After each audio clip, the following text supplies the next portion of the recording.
மறந்து எல்லாத்தையும் தூக்கி போட்டுட்டு நான் ஏன் கஷ்டப்படணும் சொல்லுங்க. ஒரு 10 டைம் சொல்லுங்க பாக்குறேன். நான் ஏன் கஷ்டப்படணும்? கேட்கல. நான் ஏன் சாப்பிடாம இருக்கணும்? நான் ஏன் மூஞ்சியை தூக்கி வச்சுட்டு இருக்கணும்? கேளுங்க, நல்லா சொல்லுங்க. எல்லா விடுதலையோடையும் வாழ்றதற்கு எனக்கு எல்லா உரிமையும் இருக்கு. நான் ஏன் துக்கப்பட்டு இருக்கணும்? நான் ஏன் இந்த மாதிரி ஒதுங்கி ஒதுங்கி வாழணும்? வேண்டவே வேண்டாம். கர்த்தர் எனக்கு கொடுத்திருக்கிற வாழ்க்கை, கர்த்தரே எனக்குள்ள இருக்கும் போது வேற என்ன எனக்கு வேணும்? சமாதான காரணர் எனக்குள்ள இருக்கும் போது வேற என்ன எனக்கு வேணும்? கிறிஸ்து எனக்கு ஜீவன், சாவு எனக்கு ஆதாயம். அவருக்கு மிஞ்சி என்ன வரப்போகுது? அவருக்கு மிஞ்சி என்ன வரப்போகுது? அதனால ஆண்டவருடைய பிள்ளைகளே, இந்த கசப்பிலிருந்து ஆண்டவர் உங்களை மன்னிச்சிருங்க, மனசார மன்னிச்சிருங்க, மறந்துருங்க. பரவாயில்ல, அவங்க பண்ணின துரோகம் தீமைக்கு இல்ல, அவங்க பண்ணின துரோகம் நன்மைக்கு தான். கர்த்தர் நன்மையா மாத்துவாரு.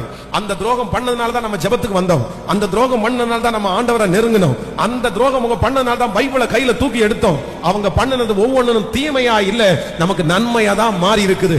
இனியும் அவங்க எவ்வளவு துரோகம் பண்ணினாலும் அந்த துரோகம் தீமையாய் அல்ல, அந்த துரோகம் நமக்கு நன்மையாகவே மாற்றுகிற ஒரு கர்த்தர் நம்மோடு கூட இருக்கிறார். ஹalleluya, ஆமென். அந்த அந்த அந்த எண்ணத்தை தருவார். ஒரு விஷயத்தை கூட சொல்லி உங்களுக்கு ஜெபித்து முடிக்கிறேன். வாசிக்கலாம். நீங்க ஆதியாகமத்தில் வாசிப்பீர்கள். ஆனால் இந்த கசப்போட இருக்கிற இன்னொரு மனுஷனை கூட நம்ம வாசிக்க முடியும். எடுத்துக்கொள்ளலாம். ஆதியாகமத்தில் நீங்க 4ஆம் அதிகாரம் 3வது வசனத்திலிருந்து வாசிக்கலாமா? ஆதியாகமம், ஆமென், 4ஆம் அதிகாரத்தினுடைய